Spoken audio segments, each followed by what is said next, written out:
Assalamualaikum warahmatullahi wabarakatuh. Perkenalkan saya Olivia Putri dari AK3A dengan NIM 2304311038 dan rekan saya.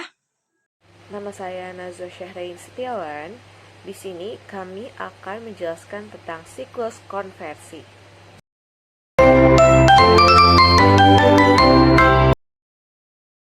Baik, yang pertama adalah sistem persediaan. Sistem persediaan merupakan sebuah sistem yang memelihara catatan persediaan dan memberitahu manajer apabila jenis barang tertentu memerlukan penambahan.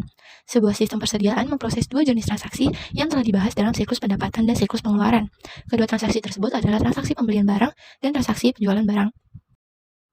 Yang pertama adalah transaksi pembelian. Jurnal yang dibuat untuk mencatat transaksi ini tergantung pada metode yang digunakan untuk akuntansi persediaan, yaitu metode periodik dan metode perpetual. Dengan menggunakan metode periodik, perusahaan tidak menyelenggarakan catatan yang menggambarkan perubahan persediaan dari waktu ke waktu. Catatan yang diselenggarakan adalah catatan untuk menampung transaksi pembelian barang dagangan. Catatan ini diberi nama rekening pembelian. Dalam hal ini, perusahaan menentukan persediaan awal dan persediaan akhir dengan melakukan penghitungan fisik persediaan. Secara periodik, perusahaan juga menghitung harga pokok penjualan dari saldo awal dan saldo akhir periode dan saldo rekening pembelian. Jurnal untuk mencatat transaksi pembelian secara periodik adalah dengan mendebit akun pembelian dan mengkredit akun utang dagang. Sedangkan untuk metode perpetual akan diadakan pengakuan terhadap akun persediaan barang dagangan, sehingga mendebit akun persediaan barang dagang dan mengkredit akun utang dagang. Yang kedua adalah transaksi penjualan. Perusahaan mencatat harga pokok barang yang terjual dalam sebuah rekening buku besar yang berjudul harga pokok penjualan. Bagaimana perusahaan menentukan nilai harga pokok ini sangat bergantung pada metode yang digunakan, yaitu metode perpetual atau metode periodik. Selanjutnya adalah laporan yang dibuat dalam sistem persediaan. Yang pertama adalah laporan status persediaan atau inventory status report. Laporan ini berisi daftar seluruh jenis persediaan, kuantitas, dan harga perolehan. Laporan ini memberikan penjelasan tentang persediaan yang dilaporkan dalam neraca. Lalu yang kedua adalah laporan per jenis persediaan atau query inventory item. Dalam sistem online real time, karyawan perusahaan mengetahui kuantitas per jenis persediaan yang tersedia saat laporan ini dihasilkan. Lalu yang ketiga adalah laporan pemesanan kembali atau reorder report. Laporan ini mengidentifikasi jenis persediaan yang memerlukan penambahan. Bila kuantitas turun sampai titik pemesanan kembali, sistem pengawasan persediaan memasukkan informasi ini dalam laporan. Lalu yang terakhir adalah laporan hasil perhitungan fisik atau physical inventory report, yang mana laporan ini berisi hasil perhitungan fisik persediaan yang dilakukan secara periodik. Dengan laporan ini, maka penghitungan harga pokok penjualan dapat dilakukan. Baik, selanjutnya adalah flowchart dari aplikasi persediaan. Sebagaimana ditunjukkan dalam sistem online real-time, Departemen Penerima Barang membuat laporan penerimaan barang setiap hari dan dikirim ke Departemen Pengolahan Data. Bagian gudang membuat permintaan pembelian dan juga diserahkan ke Departemen Pengolahan Data untuk dimasukkan ke dalam komputer. Setelah data masuk, komputer menjalankan program validasi untuk menguji ada tidaknya kesalahan pada data transaksi yang masuk. Jika tidak ada kesalahan data, maka sistem akan memposting transaksi tersebut ke file induk, mencetak laporan kontrol, dan memperbarui file ringkasan buku besar. Program lain yang dijalankan adalah program pencetakan laporan pemesanan kembali. Sebelum dilakukan penghitungan fisik persediaan, sistem juga akan mencetak laporan kuantitas persediaan. Selanjutnya yang kedua adalah sistem produksi. Sistem produksi mencakup serangkaian aktivitas bisnis dan kegiatan pengolahan data yang berkaitan dengan proses pembuatan produk. Siklus ini juga berkaitan erat dengan subsistem yang lain. Hubungan antara sistem produksi dan subsistem lainnya secara komprehensif akan dijelaskan pada 4 bagian. Yang pertama, siklus pendapatan, yang memberikan informasi tentang produk apa yang dipesan dan ramalan penjualan atau kuantitas yang akan digunakan oleh bagian produksi untuk menyusun rencana produksi dan tingkat atau jumlah persediaan atau inventory level. Sebaliknya, siklus produksi memberikan informasi kepada siklus pendapatan tentang produk apa saja yang telah selesai dibuat dan jumlah produk yang tersedia untuk dijual. Lalu yang kedua ada informasi tentang bahan baku dikirim ke siklus pembelian dalam bentuk surat permintaan pembelian atau purchase requisition. Sebaliknya, siklus pembelian juga memberikan informasi tentang bahan baku yang dibeli dan pengeluaran lain yang termasuk dalam overhead pabrik. Yang ketiga, informasi tentang kebutuhan tenaga kerja dikirimkan ke sistem manajemen sumber daya manusia atau penggajian yang nantinya akan memberikan data tentang tersedianya tenaga kerja dan biaya tenaga kerja. Lalu yang terakhir, informasi tentang cost produksi dikirimkan ke siklus buku besar dan pelaporan. Berikut adalah tahapan-tahapan dari sistem produksi. Yang pertama adalah perancangan produk. Perancangan produk merupakan tahap awal dari sistem produksi. Tujuan aktivitas ini adalah untuk merancang sebuah produk yang memenuhi keinginan konsumen dalam hal kualitas, lama pengerjaan, dan biaya produksi yang rendah. Antara satu tujuan dan tujuan lainnya seringkali berbenturan, sehingga menyebabkan aktivitas perancangan produk menjadi sebuah aktivitas yang rumit dan menantang. Dokumen yang dihasilkan dari aktivitas ini adalah yang pertama, daftar kebutuhan bahan atau bill of material yang berisi rincian bahan baku baik spesifikasi, kode, nama, dan kuantitas setiap jenis bahan baku yang akan digunakan dalam produksi. Dan yang kedua, daftar kegiatan atau operation list atau routine sheet. yang menetapkan tenaga kerja dan persyaratan mesin yang akan digunakan untuk membuat produk. Dokumen ini juga menguraikan secara rinci tahap-tahap yang diperlukan untuk membuat suatu produk. Yang kedua adalah tahap perencanaan dan penjadwalan produksi. Tahap kedua dari sistem produksi. Tujuan dilakukannya tahap ini adalah produksi dilakukan seefisien mungkin untuk memenuhi pesanan yang ada dan kemungkinan permintaan jangka pendek tanpa menghasilkan jumlah produk yang berlebih. Untuk membuat rencana produksi, tersedia dua metode yang umum dipakai. Yang pertama adalah perencanaan sumber daya manufaktur atau Manufacturing Resource Planning.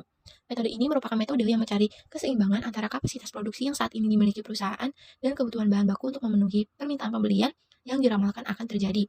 Sistem ini sering disebut dengan push manufacturing system karena barang diproduksi atas dasar ekspektasi permintaan konsumen. Lalu metode yang kedua adalah sistem manufacture just in time atau GIT.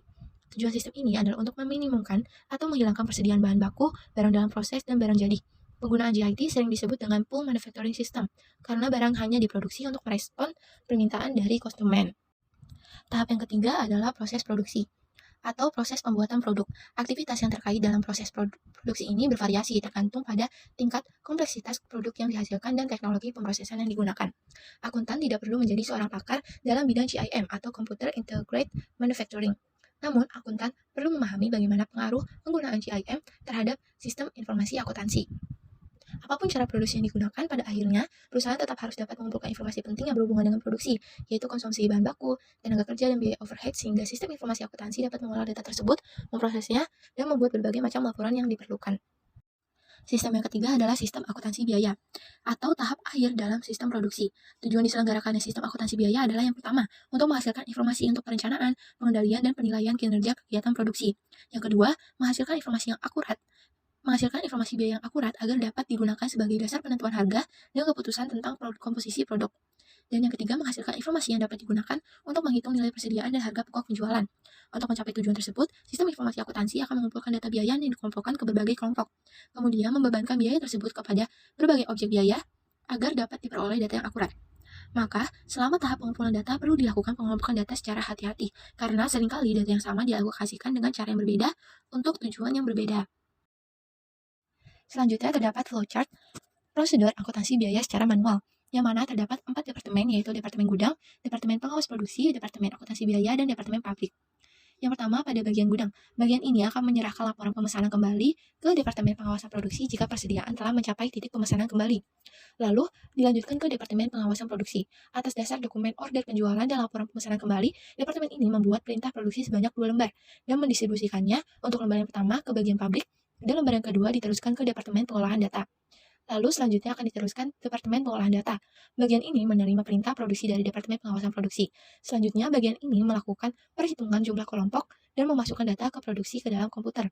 Lalu setelah menerima input data produksi, bagian ini menjalankan program komputer berupa validasi transaksi. Keluaran dari proses ini adalah hasil perhitungan jumlah, kelompok, dan data produksi yang telah divalidasi. Selanjutnya, bagian ini karena menjalankan program penggabungan data produksi yang baru dengan data yang telah terkumpul sebelumnya, keluaran dari proses ini adalah data produksi yang telah digabung dalam file harga pokok pesanan. Lalu dilanjutkan ke bagian pabrik. Atas dasar perintah produksi yang diterima, bagian ini akan meminta bahan baku dengan membuat bukti permintaan bahan baku dan diserahkan ke bagian gudang. Lalu kembali lagi ke bagian gudang. Setelah menerima permintaan bahan baku, bagian gudang menyerahkan barang ke bagian pabrik dan meneruskan bukti permintaan bahan baku tersebut ke bagian akuntansi biaya. Lalu kita kembali lagi ke bagian pabrik. Setelah menerima bahan baku dari bagian gudang, kita akan membuat tiket waktu kerja atau job ticket dan menyerahkannya ke bagian akuntansi biaya. Selanjutnya, bagian ini akan mengerjakan proses pembuatan barang. Jika proses produksi telah selesai, maka produksi pabrik akan melengkapi isian pada perintah produksi dan menyerahkannya ke Departemen Pengolahan Data. Lalu kita ke Departemen Pengolahan Data, di mana bagian ini menerima bukti permintaan bahan baku dan tiket waktu kerja. Atas dasar kedua dokumen tersebut, bagian ini melakukan penghitungan jumlah data kelompok dan memasukkan data produksi ke dalam komputer. Lalu setelah menerima input data pemakaian bahan baku dan tenaga kerja, bagian ini menjalankan program validasi transaksi. Jika dari hasil proses validasi ini terdapat kesalahan, maka bagian ini akan melakukan perbaikan dan entry ulang data sampai tidak lagi terdapat kesalahan. Dan kemudian menjalankan program pengurutan data berdasarkan nomor perintah produksi. Keluaran dari proses ini adalah data transaksi akuntansi biaya yang sudah urut dan laporan kontrol. Tahap berikutnya, bagian ini akan menjalankan program update catatan akuntansi biaya.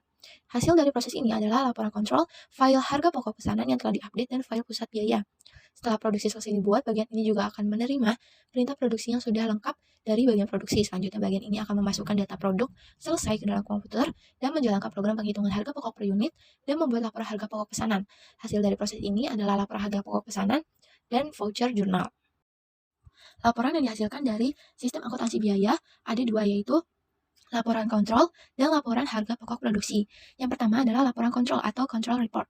Laporan ini memberikan bukti bahwa transaksi tidak hilang selama proses. Sistem akuntansi biaya biasanya menggunakan laporan ini untuk mengikhtisarkan seluruh pesanan atau kelompok produk yang ditambahkan atau dikeluarkan dari rekening persediaan produk dalam proses. Laporan ini juga digunakan untuk meringkas bahan baku dan tenaga kerja yang ditambahkan ke dalam proses. Lalu yang kedua adalah laporan harga pokok produksi atau production cost report. Sistem akuntansi biaya menghasilkan beberapa laporan biaya produksi yang berbeda. Ada jenis laporan yang menyajikan harga pokok total dan per unit produk per pusat produksi. Ada juga laporan yang menghasilkan laporan per jenis produk. Unit perusahaan yang menggunakan sistem biaya standar, laporan ini menyajikan informasi anggaran biaya dan realisasinya. Tujuan yang akan dicapai melalui sistem informasi akuntansi untuk sistem akuntansi biaya adalah yang pertama, semua transaksi telah diotorisasi secara tepat. Yang kedua, semua transaksi telah dicatat secara valid. Lalu yang ketiga, semua transaksi yang telah valid dan terotorisasi telah dicatat. Yang keempat, semua transaksi telah dicatat secara akurat. Yang kelima, semua aset dilindungi. Yang keenam, aktivitas bisnis dilaksanakan secara efisien. Sistem manajemen SDM atau sistem manajemen sumber daya manusia atau biasa disebut dengan sistem penggajian merupakan serangkaian aktivitas bisnis dan kegiatan pengolahan data yang terkait dengan pengelolaan karyawan perusahaan secara efektif. Kegiatan ini mencakupi 6 hal. Yang pertama ialah seleksi calon karyawan dan pengangkatan karyawan baru yang terjadi sekali untuk tiap karyawan. Lalu selanjutnya, 2 sampai nomor 5, yaitu pelatihan training karyawan baru, penempatan atau placement atau penugasan karyawan baru, penggajian atau penentuan gaji, upah, dan insentif lainnya, dan evaluasi kinerja karyawan ialah aktivitas yang terjadi selama karyawan masih aktif bekerja. Dan yang terakhir ialah pemberhentian karyawan, merupakan aktivitas yang terjadi sekali untuk tiap karyawan. Aktivitas nomor 4 atau penggajian atau penentuan gaji, upah, dan insentif lainnya merupakan fungsi utama dari sistem penggajian yang dikelola oleh manajer keuangan, sedangkan sumber daya manusianya dikelola oleh manajer sumber daya manusia. Biaya gaji karyawan dialokasikan ke produk dan departemen untuk digunakan dalam penentuan harga jual produk dan pembuatan komposisi produk serta untuk mengevaluasi kinerja. Sistem ini ialah salah satu komponen terbesar dalam sistem informasi akuntansi yang dirancang sesuai dengan peraturan pemerintah dan kebutuhan informasi manajemen. Sistem penggajian haruslah efisien dan efektif, karena hal ini penting bagi perusahaan. Atas suatu ketidaklengkapan atau kesalahan pada data dapat berakibat perusahaan dikenai denda dan sanksi dari pemerintah. Selain itu, sistem manajemen SDM dirancang baik agar mengetahui aset atau nilai dari keterampilan dan pengetahuan karyawan yang turut membantu dan kontribusi penuh terhadap majunya sebuah perusahaan yang harus dikembangkan dan dipelihara secara hati-hati. Sistem penggajian berhubungan serta dengan subsistem lainnya yang juga berhubungan dengan eksternal. Berikut ialah diagram hubungan antara sistem penggajian dan sistem lainnya. Dapat dilihat, sistem penggajian memperoleh input dan output dari 5 sumber yang sama dan 1 output.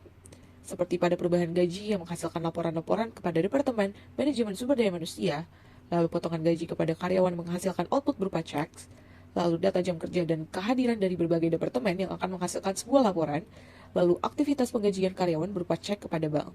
Selain itu, ada juga kepada pihak eksternal seperti oleh asuransi dan perusahaan lainnya yang memberikan instruksi dan perubahan tarif, maka akan menghasilkan sebuah cek dan laporan. Juga dari lembaga pemerintah yang inputnya berupa peraturan dan tarif pajak, maka perusahaan perlu melaporkan pajak dan PPh terkait dari input lembaga pemerintah tersebut. Walaupun karyawan merupakan aset penting dari berjalannya suatu perusahaan, tetapi hal itu belum dapat diukur dalam bentuk angka yang berjalan. Maka dari itu sebuah sumber daya dicatat jika hanya sudah dipakai atau dimanfaatkan berupa gaji, biaya, dan upah. Berikut merupakan diagram arus data penggajian yang lebih spesifik dibanding sebelumnya.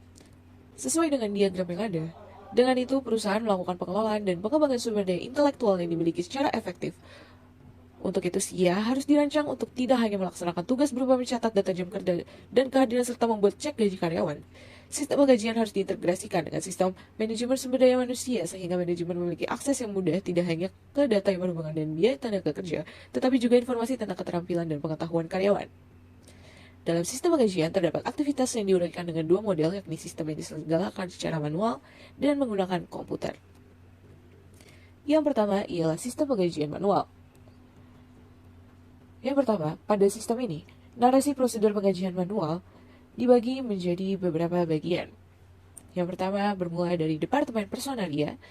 Merupakan bagian yang menerima lamaran masuk serta menyaring dan mengangkat karyawan. Hasil dari proses ini adalah surat pengangkatan karyawan baru yang akan didistribusikan sebagai berikut.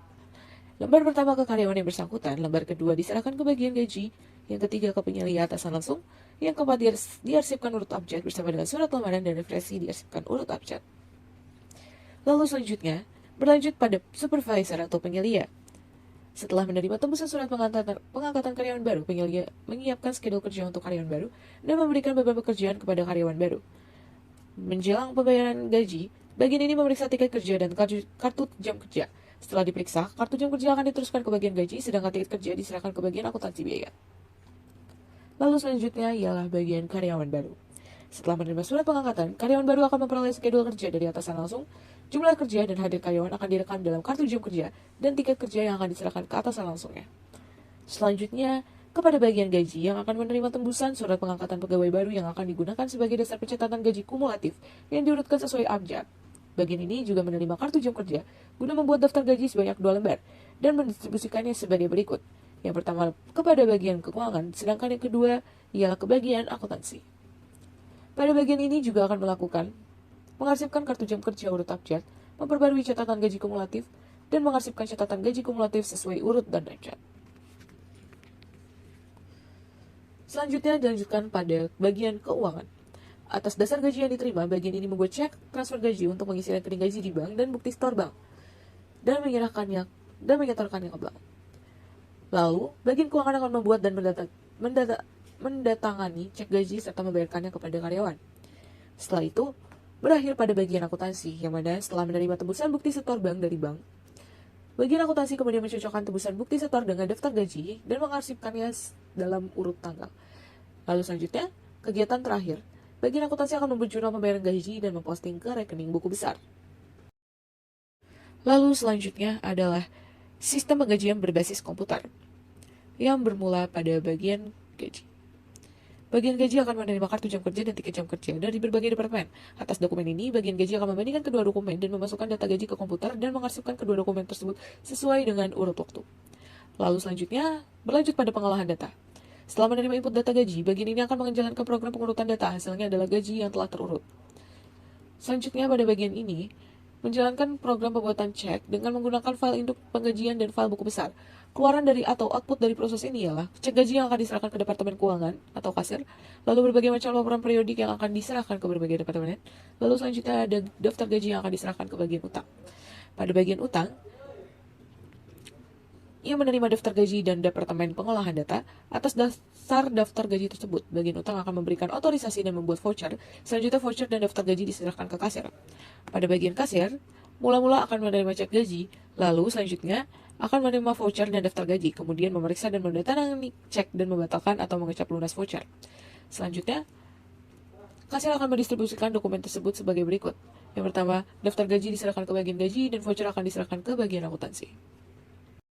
Para tenaga profesional yang bekerja di kantor akuntan publik atau lembaga hukum merekam data kerja jam mereka dan melaporkan ke klien masing-masing guna menagih klien. Penerapan insentif dan bonus mensyaratkan bahwa sistem penggajian, sistem informasi penjualan, dan sistem lain dihubungkan satu sama lain untuk mengumpulkan data yang akan digunakan untuk menghitung bonus. Selain itu, agar efektif, sistem insentif dan bonus harus dirancang dengan hati-hati dan cermat. Dalam produk di atas, Departemen Penggajian wajib atau bertanggung jawab untuk mengesahkan catatan jam kerja karyawan atau validasi mencakup pembandingan total jam kerja dalam kartu jam kerja bagi karyawan pabrik dengan waktu yang dihabiskan untuk setiap pekerjaan yang tertera dalam tiket waktu kerja. Total data kelompok dihitung ulang oleh komputer untuk menjamin penggajian diproses untuk seluruh karyawan. Maka dari itu, data transaksi gaji dimasukkan melalui terminal online. Hal ini memampukan dideteksi kesalahan data jam kerja yang dimasukkan. Pengawasan terhadap proses input data waktu kerja dan kehadiran karyawan mencakup yang pertama file checks, untuk data numerik dalam field nomor karyawan dan jam kerja, lalu limit checks terhadap field jam kerja, range checks terhadap tarif upah, validity checks terhadap nomor karyawan. Peluang penggunaan teknologi informasi dalam kegiatan ini dapat meningkatkan efisiensi pengumpulan data jam kerja dan kehadiran karyawan secara elektronik. Cara ini dapat mengurangi waktu dan potensi kesalahan yang terkait dengan pencatatan, verifikasi, dan pemasukan data jam kerja dan kehadiran secara manual. Lalu yang berikutnya ialah tabel pengendalian sistem pengajian manual. yang meliputi aktivitas berupa otorisasi transaksi. Pada saat ini, penyelia mengotorisasi dan bagian keuangan menyetujui. Lalu, yang kedua ada pengamanan terhadap aset dan catatan. Pemeliharaan file dilaksanakan Pada cek gaji ini, dibuat atas daftar gaji yang disusun secara benar, bernomor urut tercetak, hanya ditandatangani jika dibuat dengan benar, digunakan sistem impress rekening bank khusus gaji, didistribusikan oleh karyawan yang tidak terlibat dalam proses gaji, diselenggarakan catatan cek yang masih beredar, dan diselenggarakan catatan cek yang tidak dapat dicairkan. Lalu yang ketiga, pengendalian intern dalam sistem pengajian manual, yaitu pemisahan tugas. asuransi, sumbangan, dan lain-lain. Pengendalian yang dapat dilakukan ialah pencatatan waktu kerja dan bagian gaji dan bagian pengeluaran kas, lalu bagian gaji dan departemen SDM. Karyawan dan daftar gaji. Selanjutnya adalah dokumen dan catatan yang memadai. Adalah sistem penggajian dalam Pada ini, kepada daftar karyawan dan tarif gaji yang terkini diperoleh dari departemen SDM, atau kartu jam kerja dikaji ulang, dan pembuatan daftar gaji dikaji ulang. Dokumentasi untuk gaji dibayarkan. Kalau udah dicetak, daftar gaji dikirimkan ke Departemen Pencatat Utang untuk diperiksa ulang dan untuk memperoleh persetujuan. Setelah daftar gaji disetujui, Departemen Utang membuat voucher untuk mengotorisasi transfer dana dari rekening giro umum ke rekening giro khusus gaji. Cek gaji tidak boleh diluangkan ke rekening giro umum. Untuk tujuan pembayaran gaji disediakan rekening giro khusus gaji. Voucher dan daftar gaji kemudian diserahkan ke kasir untuk diperiksa ulang, dan kasir akan menyiapkan dan menandatangani cek transfer gaji ke rekening giro khusus gaji. Kasir juga memeriksa, menandatangani, dan mendistribusikan cek gaji karyawan. Dengan demikian, tugas mengotorisasi dan mencatat transaksi gaji karyawan dipisahkan dari tugas pendistribusian cek gaji. Selanjutnya, daftar gaji dikembalikan ke Departemen Gaji untuk diarsipkan sesuai urut tanggal bersama-sama dengan kartu jam kerja dan tiket jam kerja. Voucher diserahkan ke bagian akuntansi untuk digunakan sebagai mencatat transaksi pembayaran gaji. Lalu selanjutnya ada ancaman terkait dengan sistem penggajian. Yang pertama itu ada karyawan yang tidak mumpuni dan tidak jujur. Pengangkatan karyawan yang tidak mumpuni dapat meningkatkan biaya produksi. Pengangkatan karyawan tidak jujur juga dapat mengakibatkan perusahaan kehilangan berbagai asa. Selain itu, produktivitas akan menjadi rendah. Prosedur yang dapat dilakukan pengawasannya adalah standar pengangkatan karyawan, verifikasi, skill pelamar, preferensi, dan riwayat pekerjaan. Lalu yang kedua ada pelanggar peraturan ketenagakerjaan, berakibat kepada denda dan sanksi moral bagi perusahaan itu sendiri apabila melakukan diskriminasi tenaga kerja. Untuk itu, cara terbaik yang perlu dilakukan oleh perusahaan adalah mendokumentasikan secara hati-hati semua aktivitas mulai dari pengumuman, seleksi, dan pengangkatan tenaga kerja untuk menunjukkan ketaatan perusahaan terhadap hukum dan peraturan ketenaga kerjaan yang berlaku. Lalu selanjutnya adalah perubahan file induk penggajian secara tidak sah. Pengubahan data induk gaji secara tidak sah akan berakibat kepada kenaikan biaya tarif gaji, upah, komisi, dan tarif dasar lainnya yang digunakan untuk menghitung kompensasi yang tidak benar. Maka dari itu akan berakibat kepada tidak akuratnya laporan biaya tenaga kerja yang pada gilirannya dapat berakibat keputusan yang keliru. Nah, di sini juga tidak hanya itu, perusahaan juga akan kehilangan aset seperti kas karena perubahan tersebut. Nah, prosedur pengawasan yang dapat dilakukan ialah pemisahan tugas dan pengawasan sebuah akses dalam dokumentasi ini. Lalu selanjutnya ada data waktu kerja yang tidak akurat. Data waktu kerja yang tidak akurat akan mengakibatkan laporan internal dan biaya yang tidak akurat dan karyawan banyak yang menganggur atau kelebihan beban. Pengawasan yang dapat dilakukan ialah otomasi pengumpulan data, pengawasan aplikasi, pencocokan antara kartu jam kerja, dan tiket waktu kerja.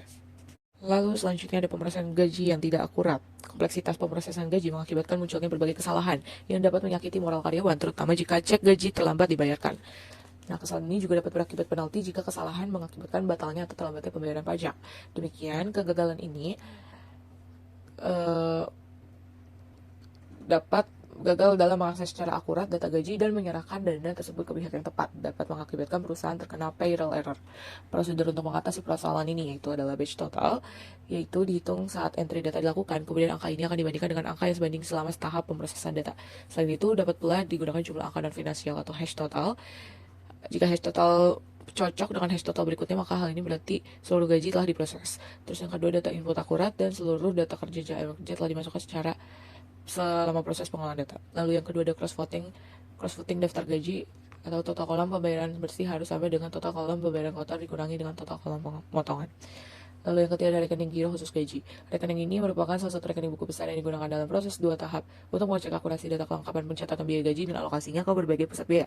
Pertama, rekening gaji didebit sebesar gaji kotor, kas dikredit sebesar gaji bersih, dan utang dikredit sebesar potongan gaji. Kedua, proses akuntansi biaya mendistribusikan biaya tenaga kerja ke berbagai kelompok biaya dan mengkreditkan ke rekening biaya gaji sebesar alokasi tersebut. Nilai yang dikreditkan ke rekening gaji harus sama dengan nilai yang didebitkan sebelumnya saat gaji bersih dan potongan gaji dicatat. Cara ini dikenal dengan sebutan zero balance check. Lalu yang keenam ada pencurian atau kecurangan distribusi cek gaji. Ancaman yang utama yang lain yang muncul adalah pencurian cek gaji atau pembuatan cek untuk karyawan yang sudah berhenti kerja atau untuk karyawan fiktif. Ancaman ini dapat meningkatkan biaya dan kehilangan kas. Pemisahan tugas yang tepat yaitu antara pembuatan pendistribusian cek gaji dapat mengurangi risiko ancaman ini.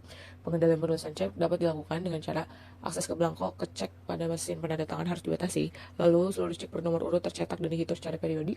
Lalu kasir dan harus menandatangani seluruh cek gaji hanya jika cek tersebut didukung oleh daftar gaji dan voucher. Lalu yang terakhir ada rekening giro khusus gaji direkonsiliasi oleh seorang yang independen. Pengendalian rekening giro khusus gaji memberikan perlindungan terhadap pemalsuan dokumen atau pengubahan dokumen dengan cara pembatasan jumlah saldo. Nah, di sini juga disenggalakan sistem dana tetap, yaitu jumlah cek transfer gaji untuk pengisian kembali rekening giro khusus gaji harus sama dengan jumlah pembayaran gaji bersih pada periode tersebut. Jika seluruh cek gaji udah diuangkan, rekening gaji harus bersaldo 0. Lalu yang selanjutnya ada kehilangan data atau pengungkapan data yang tidak sah. Nah, berakibat kehilangan aset juga penurunan moral oleh perusahaan itu sendiri. Hal yang dapat dilakukan untuk mengawasi hal tersebut adalah pengawasan akses dan prosedur backup. Dan pemulihan kerusakan juga dapat diterapkan untuk mengatasi risiko kehilangan data. Penggunaan label internal dan eksternal juga menjamin bahwa database tidak keliru dihapus atau diproses oleh program yang salah. Backup atau cadangan file induk yang berisi data terkini juga harus dibuat dengan minimum 2 dan salah satunya harus disimpan di lokasi atau di luar perusahaan.